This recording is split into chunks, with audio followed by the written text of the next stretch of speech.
Okay, here we are. This is a Planning Commission meeting on December 16th, 2024. And we can call the meeting to order. And as always, the first item on the agenda is to discuss or approve the minutes from the last meeting. So would someone make a motion to approve? I'll make that motion. And a second? I'll second. Okay, all those in favor? Aye. Aye. Okay, those minutes are approved. And so the two items on the agenda are, one is to discuss, there's an issue about how many members the planning commission should have.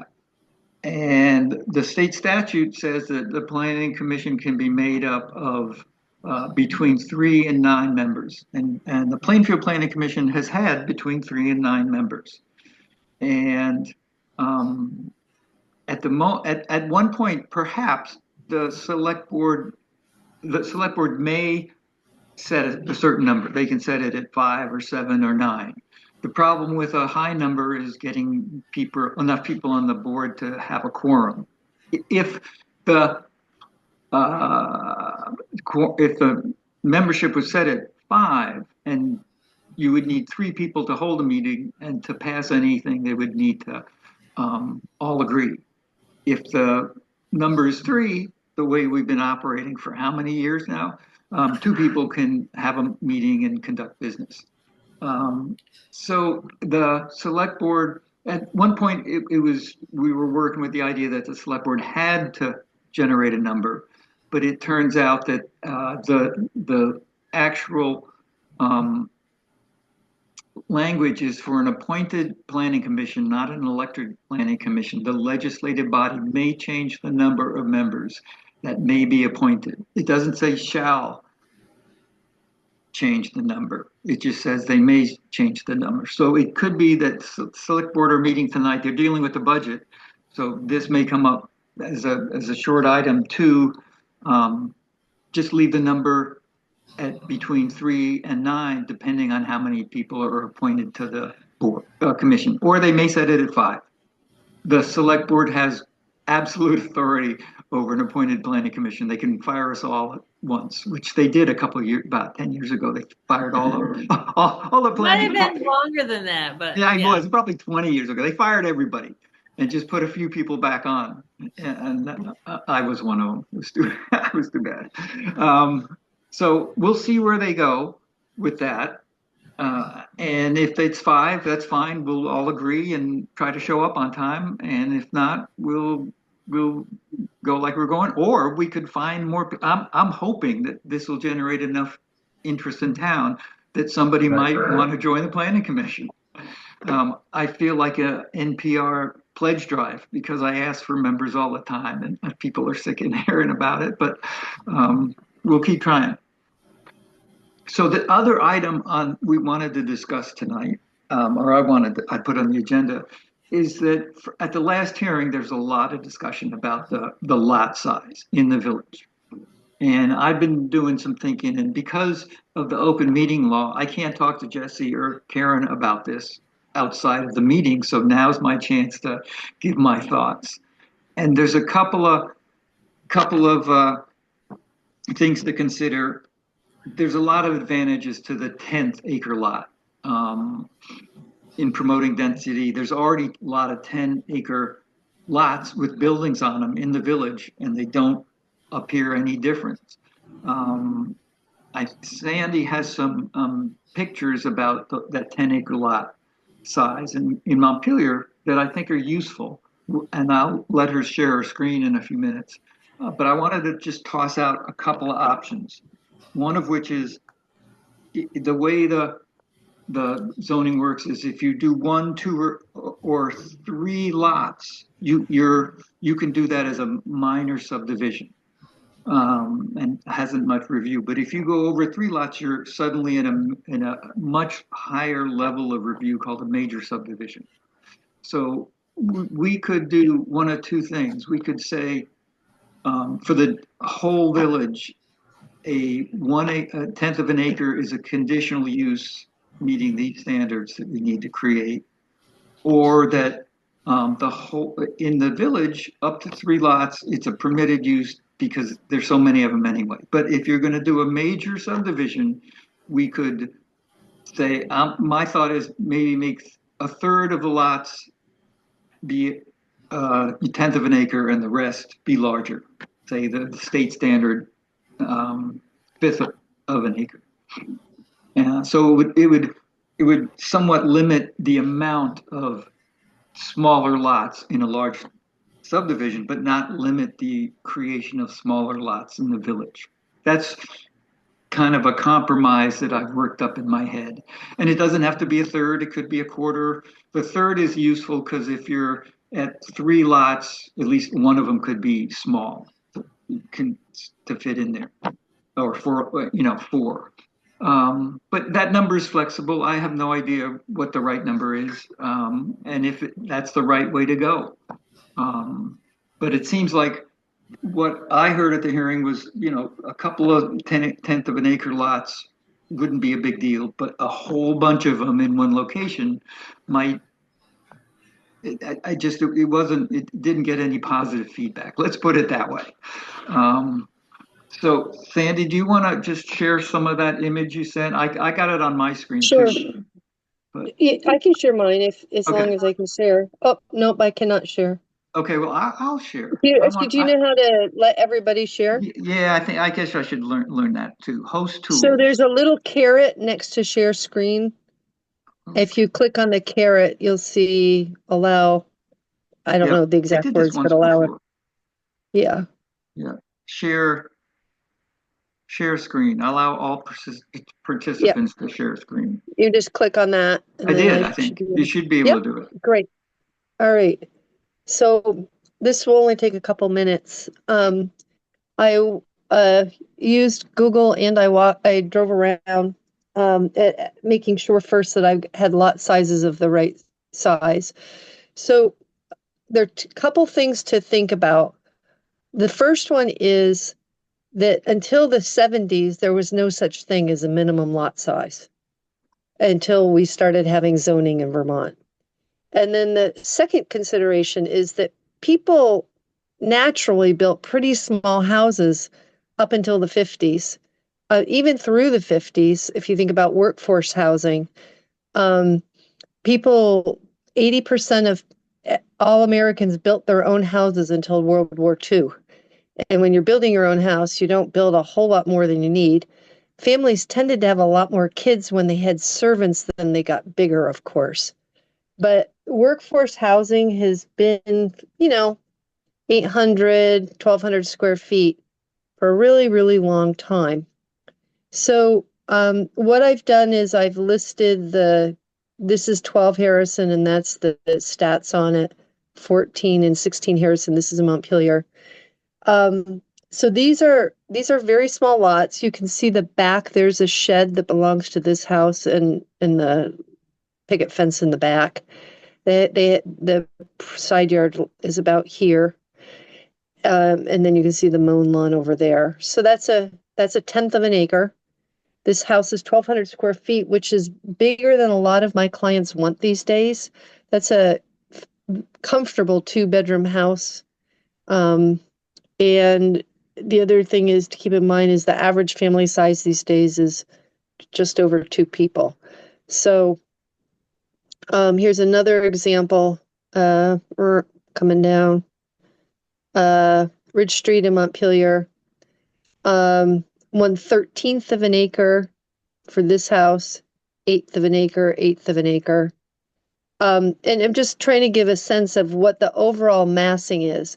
These numbers I have it below are the way I tend to think about massing, which is the gross number of square feet divided by the lot size. So that takes into account if it's just a small little 1-story building, it's not going to be as massive proportionally. So actually, I'll go back up. You can see this guy's really big, and he's on a relatively small lot. And so it's 50% coverage. You can see he's large compared to the others.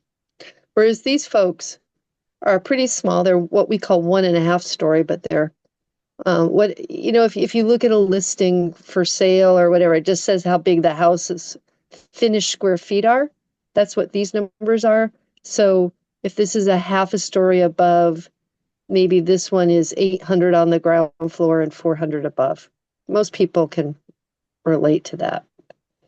So, and this is between 24% and 30% coverage. Again, this 30% looks a little heavy. Here is Railroad Street in Barre, and these also are worker houses. The 1,000 square feet. This one's big. You can see how much bigger it is at 1,300. And it's also in that 37% range of lot coverage to building mass. And then going up the street, Ellison is, so these are all, to me, they don't look crowded. I think that's for people in Plainfield to decide what feels villagey to you folks. But they're large enough to have a porch, a driveway, sometimes a garage. Certainly if it's attached to the house. Here's a cute little house. It's only 900 square feet. It's on a 13th of an acre. This guy is large just because they finished the front porch. So then I wanted to show the acreage lots that we've been discussing. This is 1/8 of an acre. And this is relatively low density compared to what we just looked at. They're 1,000 square foot houses, which is closer to what I tend to be designing these days. These are small lots. They're 1/10 of an acre lots. I was playing around with what happened if the cars were in the alleys behind the houses and the front the front of the houses were connected by a walkway or bike path. So no roads between the fronts of the houses. I was just playing with that.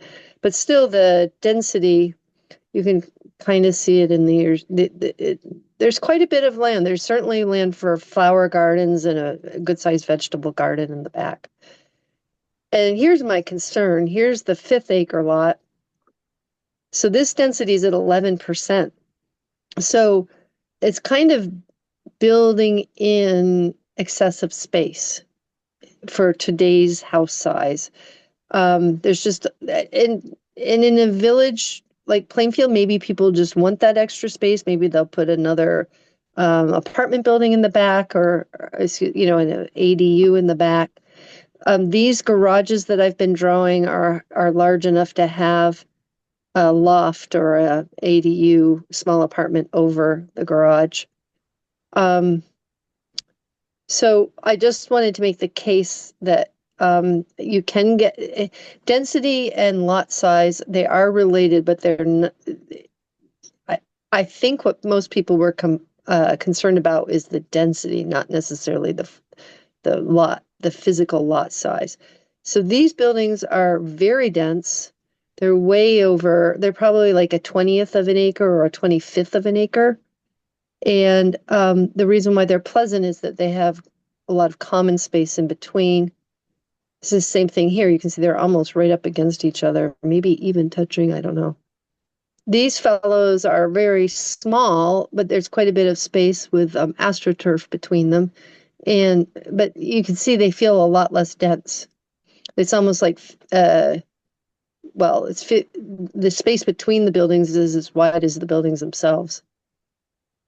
There's a couple more pictures of density. This is really dense here. That's way over what we were talking about, 25 to 35%. And yep, anyway, so that's it for the pictures. I thought I cut some of these out. Sorry, so that's it. Thanks. Okay, thank you. I'm gonna see if I can share a screen.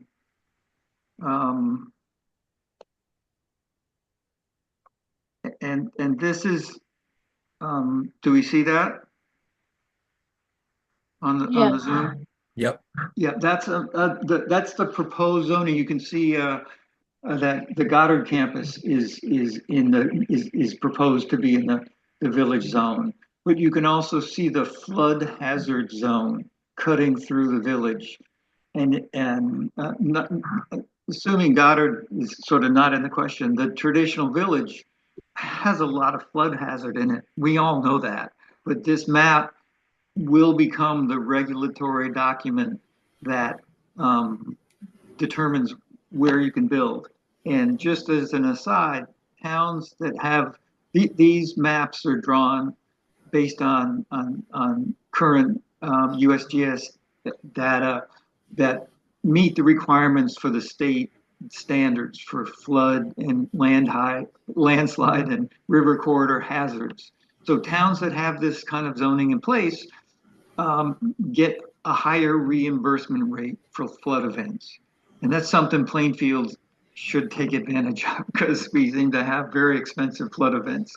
If we don't have, if our flood hazard zoning doesn't meet those standards, we could lose out on quite a bit of reimbursements. We'd be at the lower level. So we need to have. Yep. Go ahead. Sorry, just a question on that. Does that mean that you can't, like, in terms of infill in the in that purple shaded area, does that mean that prohibits that? It means that if you have a building in that area and you want to add on something, you can't increase the hazard. So if you want to put a garage in, you have to move it on the other side, far away from the hazard. So if that's for existing. If you want to build in that zone, no. There's so many, and if you walk down the Brook Road in the village, no one's going to want to build in that zone. It's great, the brook, this flood pretty much carved out that area and showed exactly how dangerous it is. I didn't realize this before, but this basically covers. I mean, like, this is all of Main Street, like all the way up into the cemetery. Yes, Is that right? Yes, but those are already existing buildings. No, oh no, I just mean the implication being that, like, there's a potential we don't have much of a village left. Well, that's the point. That's the point. This is like there's not a lot of room to we try not, when we do revisions, we try to leave things pretty much they are, but change them in a way that makes sense. Like we made the rural residential, that area around the village, more of a uniform distance. The Berry Hill Village, we left it alone. It's not getting water and sewer up to like 30% of that gray area is almost impractical. So that essentially means that's 2-acre zoning. So the only places you can have dense development, this isn't in effect yet, but it has to be, or we don't get the money. That decreases the buildable area in the village. There's not much. Well, Will, can I interrupt for a second? Sure. Is that red hatched area, is it floodway or floodplain? Flood hazard area. There's floodplain, which is the blue. That's where the river is going to expand and you're going to have inundation. And the other two areas are either landslide or just a hazardous area. So pink is the hazardous and purple is the landslide? Yeah, I gotta go back. Landslide is blue, river corridor is pink.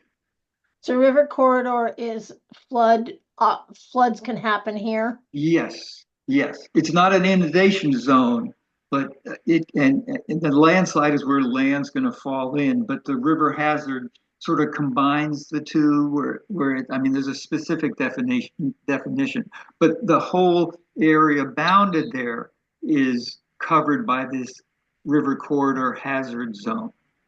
Once again, determined by, we didn't draw the lines. So I wish George was here. So river corridor equals river hazard. Is that what you're saying? There's a subtle difference, and we need to go into the actual language, but anywhere in that zone is going to be very difficult to build. And I was going to say that if it's in the floodplain, not in the actual path of swift moving water, yes, you can build in the floodplain. You just have to meet federal rules. Yeah, you might have to elevate your basement. There's a lot of constraints on it. And if you're in the zone, you don't have to take your house apart or anything. But when you do renovations, you have to meet those constraints. So the long and short of it is a lot of the village is in danger. And we need to recognize that. And that's one of the reasons we want to, that's a reason to allow greater density in the parts of the village accessible to water and sewer that it makes sense to build. So going back to our, let's see if I can stop sharing. I'm just practicing here. I'm just trying to learn how to work this stuff. What does that mean for what the town should have for lot size and density? I don't know the answer. I'd like to get, hopefully, maybe we can have another meeting ahead of time, ahead of the hearing. It's really an educational process. It needs So to how do involve you, people. Yep. what would be the resources for finding it out? There's a lot of I'm not sure's and I don't know's and I'm not, and like, so where do we look? What do you mean by resources? Well, I mean, you sort of said, well, I'm not sure. Should it be a third of the things? Yes. Should it be a quarter of the things? Right. I mean, like, is that means I want this open to discussion to the village? Or do I want to find somebody who knows things about this, who can advise on this? Well, Because- I think, Sandy showed us some pictures of what different lot sizes work. Don't forget the state standard now stepped down from a quarter to a fifth. Right. And we can say, and the planning advice is if you have small lots in your village, you should allow them. So for the existing village zone, for 1 or 2 lots, the tenth of an acre makes some sense because you want to be able to build inside the existing village. For a subdivision, it makes sense to have some small lots. Does it make sense to allow all small lots or have some kind of compromise or make small lots conditional for DRB review? Development Review Board would look at the small lots and say, hey, it makes sense to do it here versus making it permitted. That may be a tool to allow for better or more thorough review of the proposal of small lots. So, and what Sandy was showing was percentage of lot coverage Yes. from from 25% up to 40 or 50% in Yes. some of the small. And so if we make,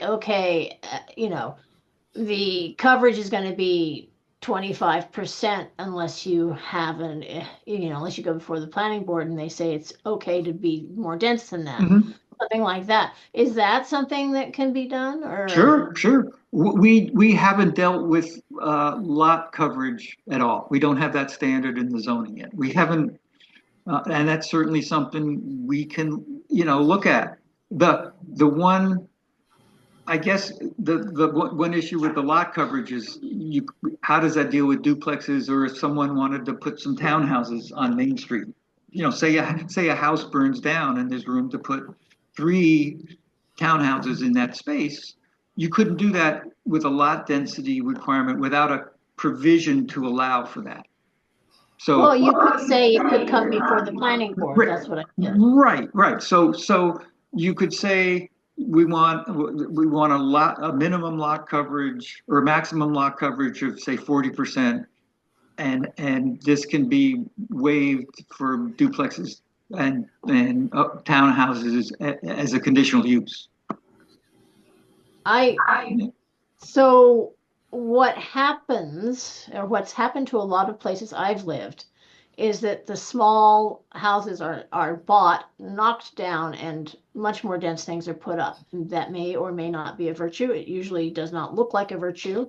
It's usually kind of virtuous for the person who's doing it and less virtuous for their neighbors. So if you put those kind of things in ahead of time, why can't you just say it's 25% unless you have a waiver and then Right, a then conditional be use. some- Yeah. Yeah, Right. well, but don't put the words townhouse or anything Oh, else no, like that. but yeah, well, you could say, well, let's just come up with play around with some language that the lot coverage is 40%, but maybe waived by the DRB for certain, I think one of the things you need to do is come up with standards that the DRB can work with. They don't want to just say, go ahead and make something up. We can say that we got to think about some standards that they could work with. And it's So- not just lot coverage, it's consistency of architect. I mean, like if you have a ginormous house next to a little bitty house, it's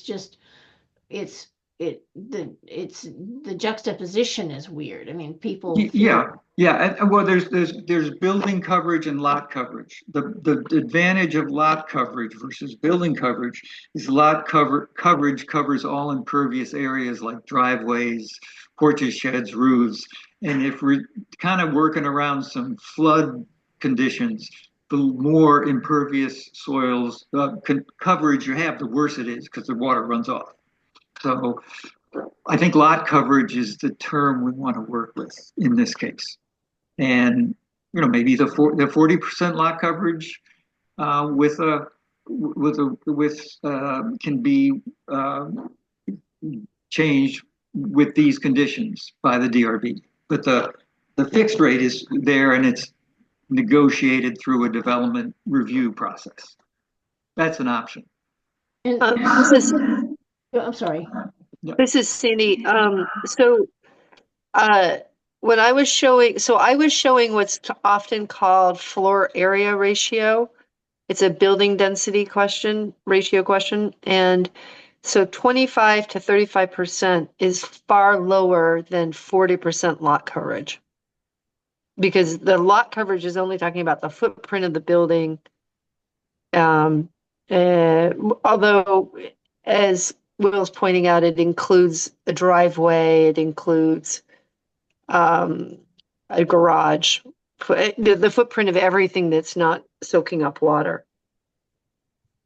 Yeah, I get that. I'm just kind of thinking, I think that right now, everybody who's thinking about this has really good intentions. But I think that you don't know what's going to happen in the future.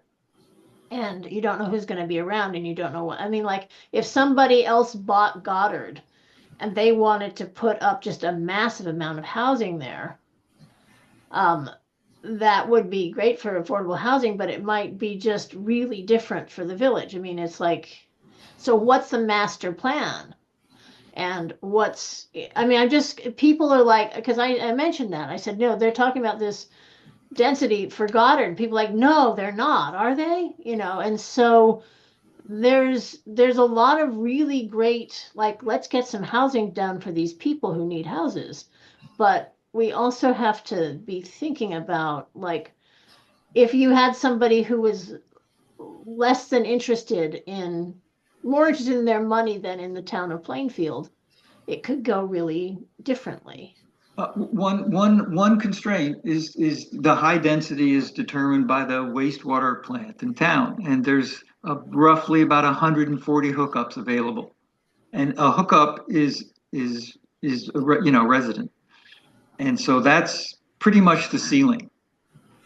And it's a household, not a resident, right? Yes, it's a unit, it's a living unit. That's what I thought. Okay, not per. But I did want to chime in. Anybody who's going to do anything more than 3 lots has to go to the DRB. So there is no sort of, I mean, as I understand it, there's no like, oh, if you put a rule in there, it opens the floodgates. It's like anybody who wants to do anything of any scale has to go to the DRB. Am I wrong about that? Oh, no. Well, 3 lots or more. Yeah, that's what I mean. I mean, the amount of change you can affect on Plainfield with only 3 lots, it's pretty limited. Yeah. Or more than 3 lots. Yeah. Well, you can do it. Go ahead, Karen. Well, so in terms of the subdivision, you can do an exempt subdivision where you can just cut off one piece, and that's just the zoning administrator does the exempt subdivision, and it has to meet the minimum lot size in that area. After you do an exempt subdivision, you then move into like either a minor or a major. And I thought major was 3, but no, 3 or less. 3 or less is minor. You sure, or did you No, change? wait, I got them right here. I did have it. A minor subdivision is any subdivision of land which results in not more than 3 lots. So you And have then- 3 lots. Yeah, you can have 3 lots, and then you become a major one. So, I don't know. My issue is like, I'm having, no matter how much you show to me, I just like having these lots that are like postage stamps shaped. I don't know. I just have a hard time visualizing that. I find that the discussion about what is it called, lot coverage? Lot coverage, yeah. That's what you've been talking about, right, Sandra? Today I was introducing the idea of overall building density, the floor Building- area ratio. Yeah. So Okay. the percentages on that little slideshow I showed were just comparing the gross square footage of the building to the area of the lot. Yeah, And I that's- don't mean to confuse the conversation by adding that, Okay. but it does help because if you have a 2-story building, it has a different effect from a wide 1-story building. That's all. And well, I probably confuse things by adding that. Well, building coverage is the building, lot coverage is the impervious Yeah. sources. But Sandra, is it Sandra or Cindy? I'm sorry. Sandy. Sandy, sorry. So Sandy, so if you have a 1,200 square foot house in 2 stories, so it's 600 per story, is that a different amount of percentage in what you were introducing today than 1,200 on 1 story? So when you're looking at building density, what you described is great. It's a 2-story, 600 square foot footprint, right? So it's Yes. 1,200 feet total. Yes. The idea is that that would be about the same density as a 1-story building that had a 1,200 square foot footprint.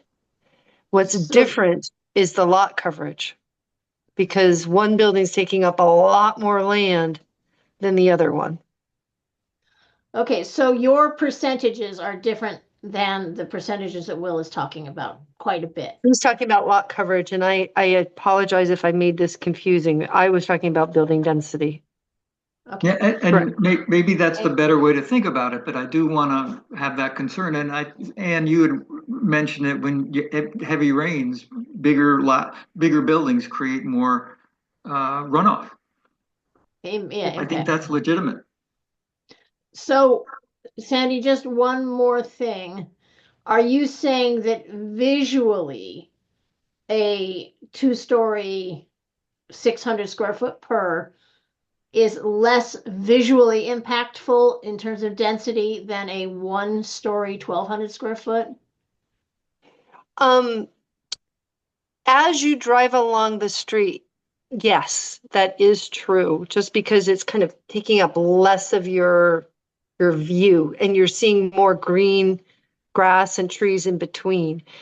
What is most offensive is when someone builds all the way out to the edges of the property, like almost, let's say, 80% coverage, and they go high. That has happened a couple places in Montpelier, and it sticks out like a sore thumb. And I think that's sort of what I was concerned about when we talk about 5-foot setbacks and 8-foot setbacks. Yeah. So, and then the last thing I have is that we have to get cars off of the street for snow plowing. So these lot sizes, if there are 2 car owners in a property that is 1/10 of an acre and they have 25, well, I don't know how to do the math anymore, but they have X amount of coverage. Are both of those cars going to be able to be off the street? Because you were talking about parking them in alleys, but then the alleys can't be plowed. No. Even that 10th acre, it is not hard at all to park a car on 1/10 of an acre. It's when you start getting to a 15th of an acre that it gets hard to have 2 cars on the lot. So with that alley drawing that I shared with 1/10 of an acre, the idea is that everybody would be parking in garages or in open parking spaces, not in the alley. So a tenth of an acre is not a problem with the smaller houses we're building today. If we were in another part of the United States and 3,000 square feet was the average, that would be a different story. But most houses being built these days are somewhere between 1,000 and 1,400, 1,500 square feet. And then, I'm sorry, one last question. I was sort of liking the whole sort of muse type of look. And is that something that can be zoned for? Is that the individual homeowners or homeowners association that puts that together? Well, it's going to be one of the concepts that is given as an example for the community design charrette, or excuse me, design day. So usually if it's a developer, they would lay it out. If it's in this community process, they would, think about different ways of having houses relate to each other. It comes from the house cluster concept, that the front yards are for people to walk and kids can run around without worrying about cars. Thank you. The UPS truck has to go down the alley, or there has to be like a little parking area at the head of each of the sidewalks. So that's the traditional village model in England where, Yes. they used to have the front of the house and then things were very long and skinny into the back. Yeah. And yeah. Yeah, Boston has quite a few neighborhoods like that too. And certainly we could propose if we can work out some ideas ahead of the hearing to come up with a minimum lot size that people are acceptable with, and having a lot coverage or a building coverage maximum with some exemptions for sometimes for hardship or sometimes for if they want to try to build a little bigger building, especially in the existing village, and not be too constrained. So that would be a DRB conditional review. And how do apartment houses fit? They're basically a multifamily unit that's now permitted under this versus a conditional use. The way in the existing zoning, multifamily is a conditional use, but the new basically home requirement is to have it a permitted use, and it has to meet the existing setbacks. Plainfield doesn't have a very sophisticated zoning. Permitted use for 4 units or less will, conditional for more. Yeah. But under the new Home Act, the requirement is for it to be a permitted use. Multifamily is now proposing to be a permitted use. Unlimited number of units? Multifamily is, let me find the definition. I thought that there was a certain unit cap. It was, let me see how it's. So I think right now, two families in a house is, according to one of your arcane, is just okay. Like, yes, no fuss. That's a duplex. Yes. But if it gets to be, so Arian, saying that 4 used to be the number that you could get away with. No, 4. Yeah. Go ahead, Aaron. Multi. Yeah. Oops, sorry, I'm trying to look this up too. Yeah. I just know that when Nikki was going through, the Central Vermont Regional Planning Commission was going through the drafts, they said that 4 up to 4 was supposed to be an odd, like you didn't need to get DRB review, and more than 4 you need. Okay. And I think that made it into the current proposal, if I'm not wrong. Yeah. So, I would think that a couple of, nicely designed apartment buildings. There are people who just don't need more than a, studio or 1 bedroom, and they don't want to buy a whole house. They need places to live, and that's like our teachers, our young people, and some of the elders, and that kind of thing I think it's really important to have that option for people. I mean, houses with stairs in them are really tragic for elders. And it'd be nice if if they don't have to be, ghettoized into old folks' homes. So, well, this is all complicated. Oh, Karen, you wanted to? Well, because I mean, we're talking about the village as a whole, right? But we're also thinking about this future development up on Main Street, right? Extension, right? The village expansion project. Right, the village expansion. Yeah. So there's not going to be all those. I mean, I assume that when you're doing the planning for this development, that you're planning some lots that would be for apartment buildings. I mean, isn't that how that's happening? Like, I haven't, that's what I was trying to figure out, actually. That was what I was asking. What do we do with apartment buildings?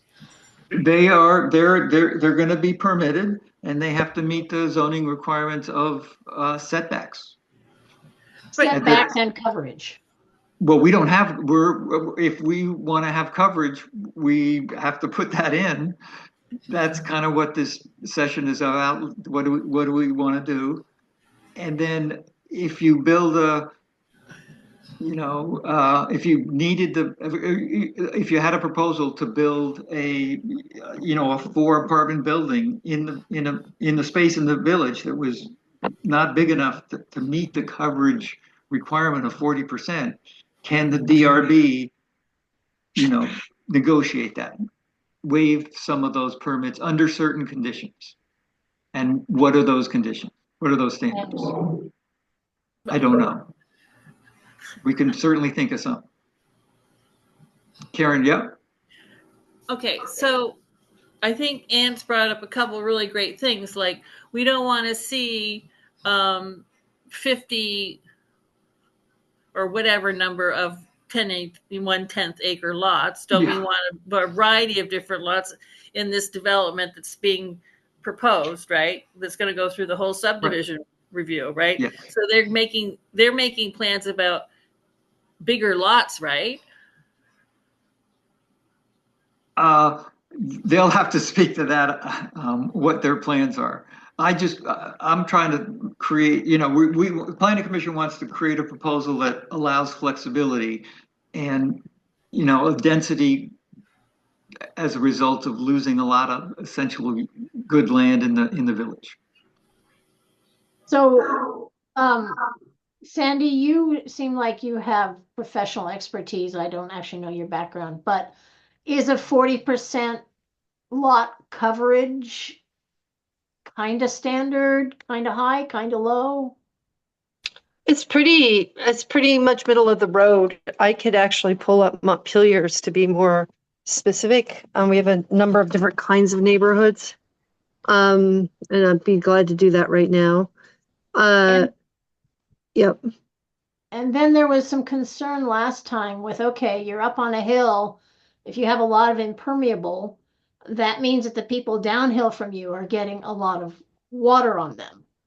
And so that kind of overall planning, not just lot by lot, but like, what is this if we covered this hill with cement, what would happen down below the hill? I know we're not, but I'm just saying that. Yeah, no, you can't. So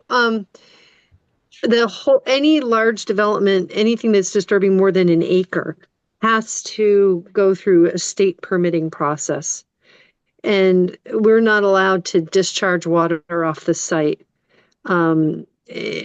faster than it would have without the buildings. So, or within certain restrictions. So we are already just beginning to look at that issue of stormwater coming off of the property. When certain assumptions will be made about lot coverage as we're kind of moving through the design process. The design process is going to get very serious after March 4th, and get very specific about that sort of thing. But to answer your question about lot sizes, about lot coverage, actually. Oh, no, I meant actually lot sizes. Okay. Um, it's kind of easier for people to lay out lots of the same size, but they're already from the few conversations I've had with people who might be interested in buying lots, there's a huge variety of interest in what they would want to get to buy. So one way to proceed is to have a clear list of who's going to want to buy lots, and then the lot sizes could be tailored to them. There are a lot of ways to do this, but my understanding is there's very unlikely that they'll all be the same lot size. That's not a good business model because then you're appealing to one part of the real estate market. You'd want to have a variety of house types and lot sizes so that they sell faster. It's just So- more natural. Right. So Will's idea of having a third of them be small, what's your opinion about that? I guess I'm always for simplicity. I think the market will adjust itself. One thing to say is that no more than a third could be X size or something like that, so that to encourage diversity. But it's also not taking into account that people might want to build accessory dwelling units, or that they might want to subdivide a lot even smaller. There's into say 3 little houses. There are a lot of ways people might want to use the land. So I agree that having, I've seen plenty of developments. New North End in Burlington is a great example where my son lives, where there's acres and acres of houses that are all exactly the same size. Little And boxes that on has the outside. Yeah. it doesn't really feel like Plainfield. But I mean, the best way to avoid that is that we're not having a developer do this. I mean, the reason why the New North End looks all the same is because one company built a whole block, and they just repeated the same house plan.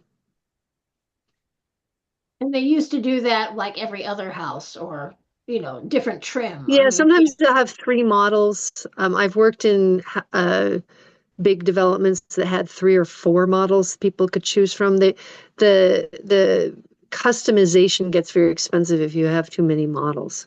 yeah, and and I've seen a lot of those places, and they do look all the same, even if there's 3 or 4 models. Whereas this is not going to have that issue because it's not. Individuals. Yeah. So, so Montpelier goes from 100% lot coverage. I got to get down into the more rural areas. Okay, sorry, not to make everybody wait till I can hover in the right place, but I'll fill in what the lower density lot coverage is. But oh my gosh, Montpelier is pretty complicated. yeah.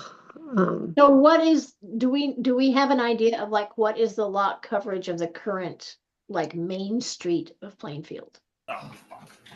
Sandy, you sent out that email with that sort of image of Yeah, that was from Barry though, but you Yeah. can easily, do that for Plainfield. I could have my draftsman go over the footprints of the buildings and calculate that pretty quickly. Yeah. And you have to take into account that everything on the riverside of Main Street, like you can't build that, basically it belongs to the river down by the bottom. Yeah. So, the houses are all on the top. And so the image, the feeling of it is more dense than the back ends are, because they have, it goes down the river, but you can't use that Yeah. property. So it strikes me as 40% seems like a reasonable number, and It we does- could do it does seem like that. do a little more research as to what's more common. But I'd like to get some feedback from the planning commission members. Jesse, what are you thinking?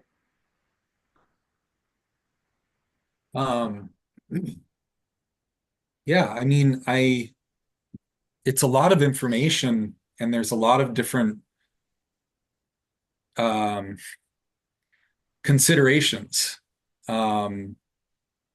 I think, you know, thinking about examples of developments that are really unappealing to anyone who would live around them, and then trying to build in some safeguards against that makes a lot of sense to me. And I think it's a good illustration of how the 10th acre versus 8th acre versus 5th acre is kind of not the You're out. defining kind of number. You know, my sense is that we've had a pretty lax zoning up until now, in part because there's not been a ton of development pressure in Plainfield, because of cost of living or cost of building things and a whole variety of reasons. So I think that I sort of need like diagrams to understand these things. It can be very hard to just follow a conversational thread and then end up with a clear sense of like what a thing should be or not be. But I certainly think setting some limitations on coverage makes good sense to me. And if there is some consensus or recommendation from people who are in this field that are pointing towards a certain number, I'm pretty open to that. I can tell you that I just looked through all the Montpelier zones. The lowest lot coverage they have is 40% in their neighborhoods. There's one zone that is less, which is they're rural. They have one rural zone. And then they go from 40 up to 100% in the downtown district. What's the rural zone? 20. Okay. That's outside of town. And is that building, not lot coverage? That's lot coverage. Lot coverage, okay. And what's the lot size requirement for that size density coverage? I can grab that. Hold on. I just have to go back to it. Hold on 2 seconds. 9,000 square feet. It's a fifth of an acre. Okay. Oh, there we It's go. the 40. And the That's the rural, 40. yeah, the rural is, I gotta find it. 2 acres. Okay. So we're talking fifth of an acre anyway. So 40%, that's like a reasonable number. But you Is were that- talking about a tenth of an acre, and I think that Sandy was saying that has higher lot coverage. Yeah, so if we went with a fifth of an acre, the lot coverage, well, that's Montpelier. Do we want to, the higher you make the lot coverage, the bigger the building is proportion to the lot, the less lawn you have to mow.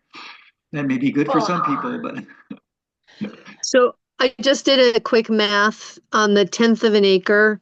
What I had showed is 27% coverage. So, and there was still quite a bit of space. That's the 10th of an acre lot.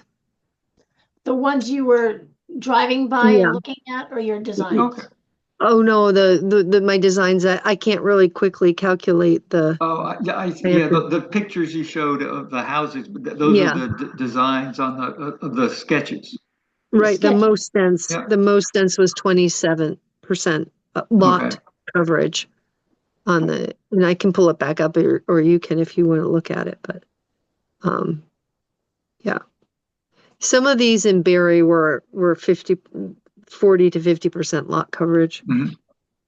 And lot coverage covers the driveways and the garages. Yes. Yes. Yeah. So And those are 1,400 square foot houses or 1,000 that you were drawing?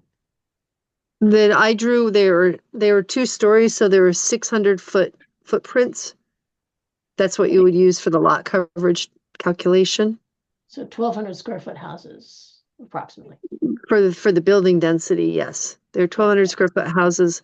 And then they had, in that sketch that I was making, hold on, you know what, I'll just ask again, if I can get into the Zoom, I had closed out of it. Can you not share again? I can I'm share just- it. yeah. You Well, want the density if you drawing? just let me back in, I can share Sure. too. Oh, did I change I had that? just gotten out of it. Oh, okay. I think you can share it now. Yep, here I go. It's just taking a second to connect. There we go. All right.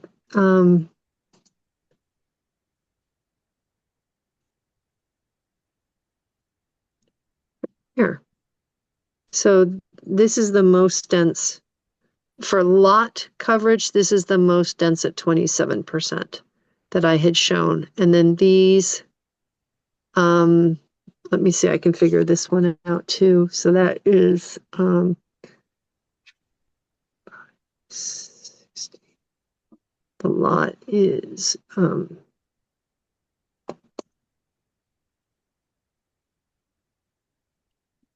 divided by 6. 5 Yeah, that's also 28. That's 28% lot coverage. on 1/8 of it. 28% lot coverage. There's quite a bit of, ground in here, Yeah, and that's including this driveway. it's a shared driveway with the two. Yeah, that's what I was, because this is considered better for pedestrians to not have as many driveways, Yeah, but typically people want their own driveway, but whatever. Could be either one.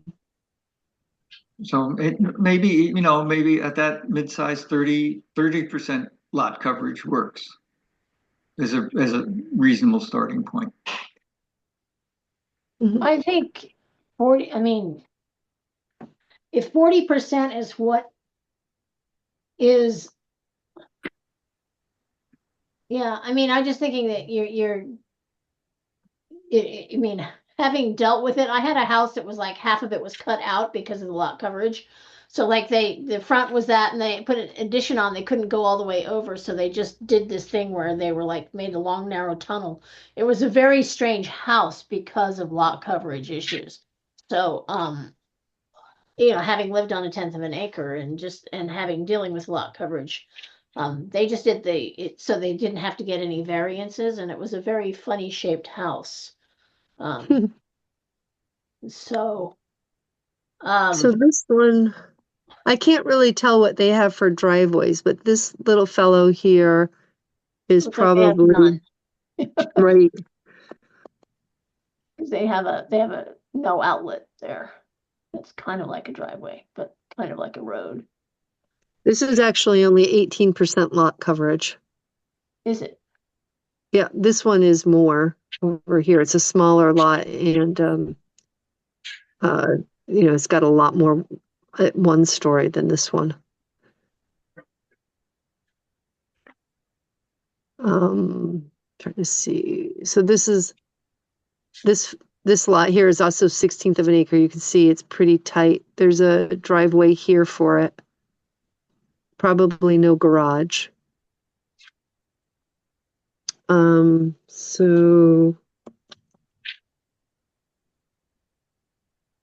So if it's That's almost full two-story. I would bet that squares for 900. And if it's a dirt driveway, sometimes it doesn't count as coverage. This is a 32% lot coverage, this one on the corner, not including the driveway. And I'm assuming that it looks like there's a garage in the back. this could be, it could be a back garage. there, back behind it. Yep, that is definitely part of the building. It does look like a separate garage. If it were, so 900 and let's say 500. This is at 50. If that is a garage, that's at 50% lot coverage without including the driveway. So yeah, 30 to 40. So I mean, I'm not on the zoning. I just like to ask a lot of questions. Sure, yeah, No, it's very important. Appreciate it. That actually is this Oops, if you don't mind, if you humor me here for a second, I can show you, I do have that. So that is Railroad Street in Elliston. That's this house here on the corner. So it's not showing that it has a garage in the back. So I might be wrong about that. Maybe, but it had a driveway squeezing in there for sure. Maybe from that angle we were looking at this house or this house. I don't know. It looked like it was all the same property. But Okay. Well, it seems like lot coverage is something worth considering. Something between 20 and 40% is sort of the ballpark we're shooting at. Maybe it makes sense to just toss out 30%. I'm still in, I like the idea of having the tenth of an acre in the village and a percentage, up to a certain percentage allowed in a subdivision. To, And Will, Yep. one question on that is when you say tenth of an acre, I know there was some conversation at a previous meeting about 5,000 square feet versus a tenth of an acre. yeah. There was, five to make it 5,000 square feet. It's just a math question. But I think people understand a tenth of an acre. Whereas It seems more intuitive than 5,000 square feet for some reason. I don't know it why. does, because you're used to thinking of a tenth of an acre. You're not, 5,000 square feet is like a really big house. Or it's not Bill Gates' house, but it's a good sized house. So I think we got a deal in terminology that people can associate pretty quickly with. Um, yeah, Well, and then I'm just thinking of in terms of the village, and when we have a bunch of historical homes, and you have people with a historical home who has to have a review if they like, want to change their window shape or their window style, and like there's all these rules. yeah. And then to have somebody who can just build whatever next door with no design requirements whatsoever, that can get a little bit weird. Is there? It can't. So far we haven't got to the design review stage. Montpelier has design review districts. We could do that, but I mean, I'm just thinking of that maybe just for the downtown, more historical it's area. it's certainly something we can do, and we haven't had a lot of asks for that. Well, no, but Well, I'm saying again, we're going to become the next Miami Beach here. then we should then we need to consider that at some point. Karen, you wanna? Well, I'm just saying one of the things to solve that is if you're in the historic district and you wanted to build something new, you'd have to have a historic review. But I don't think there is a historic district. I thought that's what Will said last time. We just have historic houses. We have historic district. We do have a historic district. Okay, great. But we have a historic district, and then we have houses that are outside of the district that are out in the back roads that are on the historic. But the district is kind of funny in a sense because we have to expand. I don't know. I don't see that there would be a historic review going on up in the East Hill area. No. It would be just mostly down in the village, but the village can't do a lot of development because it's all, it's mostly in the flood. It's all floodplain. But what Anne was pointing out is if you had two historic buildings side by side or with a space between them, there's no design review for that if it's outside the historic district for that building. And that's something we certainly can move toward.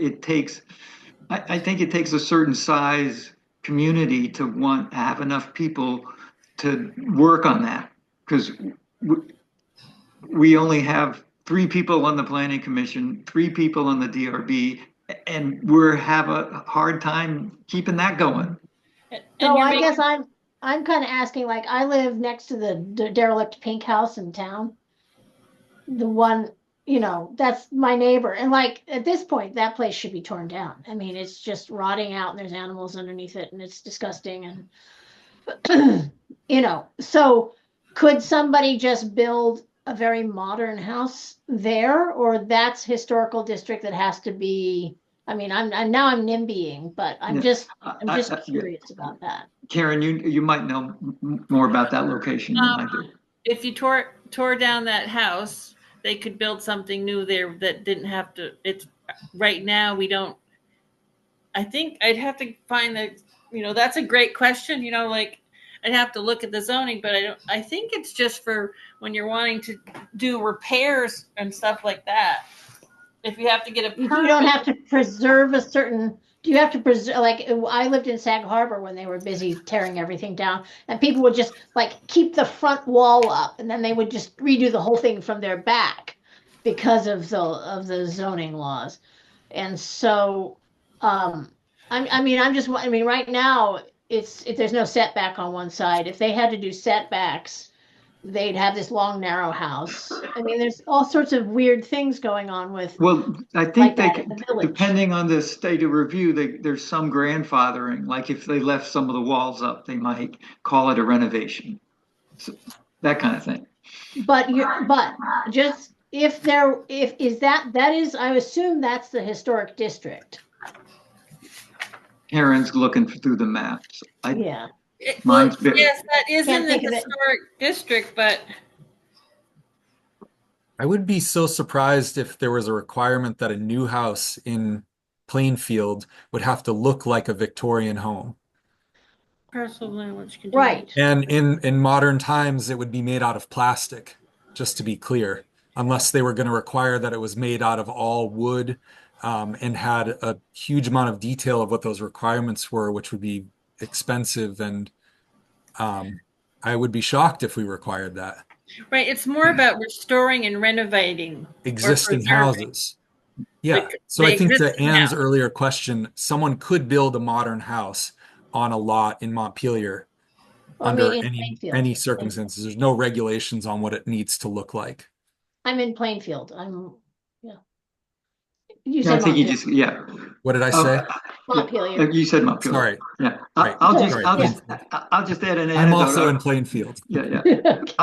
I'll just add a small funny anecdote about historic preservation. I worked at the New England Culinary Institute. We renovated the Harris Hall, and they got some federal grants for historic preservation. And the proposal was to take all the old windows out and reglaze them with double glazed windows to avoid the storm windows. And the Yeah. historic preservationist said, no, you have to have the storm windows put back on. These aluminum storm windows, you have to put them back on because that's the way the building was at a certain date. And it was way more expensive to do that than to, yeah, that's. No, I mean, it can get very silly, but I'm Oh, just sort of saying, Yeah, yeah. you could get a lot of resentment from people like me who I can't replace my window without a store, blah, blah, blah. Yeah. And then next door I have, you know, F. a- you know, this thrown together square box that is nothing like. Yep, there's a lot of ironic irony in some of these Karen. developments. Karen, go ahead. That's sort of like Bill the Barber's old place. Yeah, oh my God. Yes, yes, yes. You know, it got derelict and it got bought, and because it'd been derelict so long and they wanted to renovate it, they didn't have to follow historic preservation. And that's why you have that, you know, I don't know what the street is, but it's right beside Positive Five. But anyways, so we're getting off into the historic. I mean, Sorry, I just didn't know whether that was part of. no. I agree. I agree. Fortunately, right now, unless you're asking for a permit to do something totally new, you know, like you could replace your windows as long as you didn't have to apply for a permit for construction.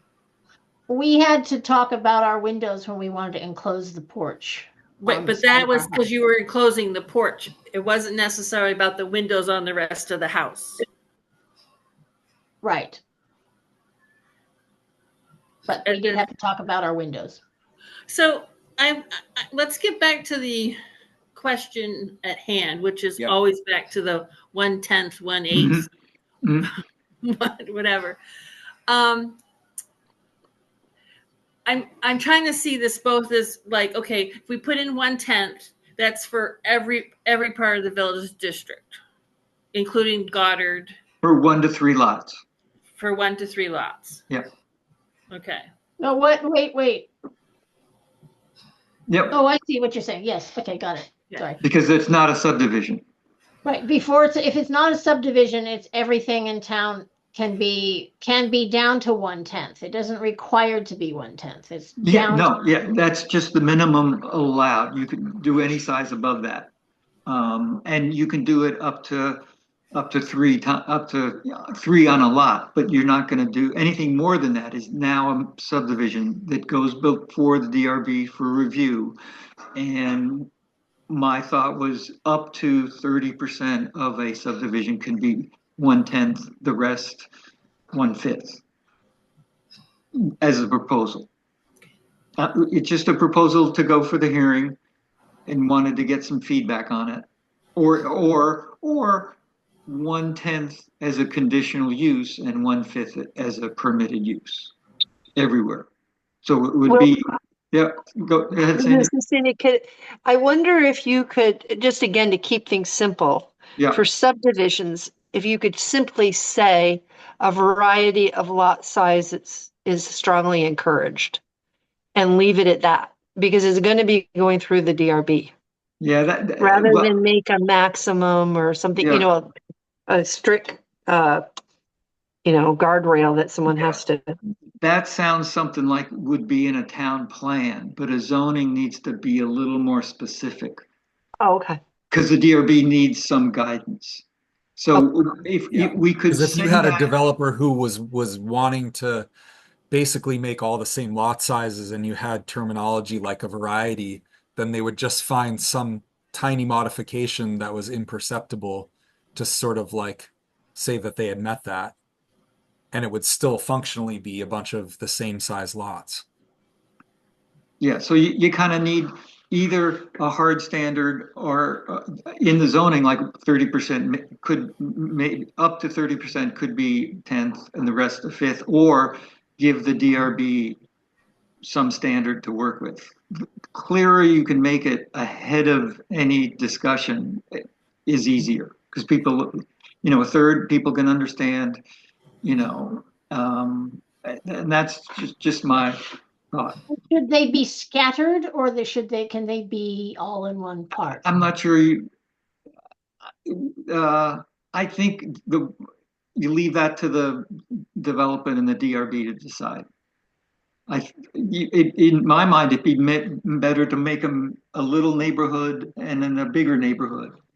But if you wanted to mix them up, that should be kind of left up to the design. That's my take on it.